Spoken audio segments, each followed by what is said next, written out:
Hi everyone! Gagawa po tayo ng Milo with vanilla ice cream. Sa blender, maglalagay tayo ng 3 tablespoon ng Milo. At kung wala naman kayong blender, pwede nyo siyang i-manual mix na lang. And then, maglalagay tayo ng 1 tablespoon ng sugar. And then, maglalagay tayo ng 1 cup ng milk.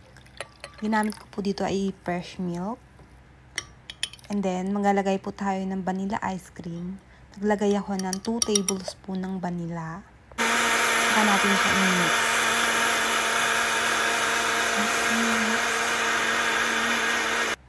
And then, sa isang baso na maraming ice, ilalagay na natin yung ating mixture.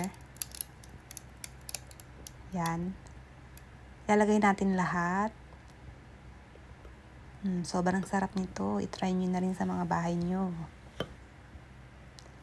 And then, lalagyan po natin siya ng toppings na vanilla ice cream uli. Naglagay ako ng 3 tablespoon ng vanilla ice cream. Yan. At after nyan, naglagay ako ng Milo sa ibabaw para madagdagan yung flavor ng Milo. Yan. Sobrang sarap nito. I-try nyo na sa bahay nyo.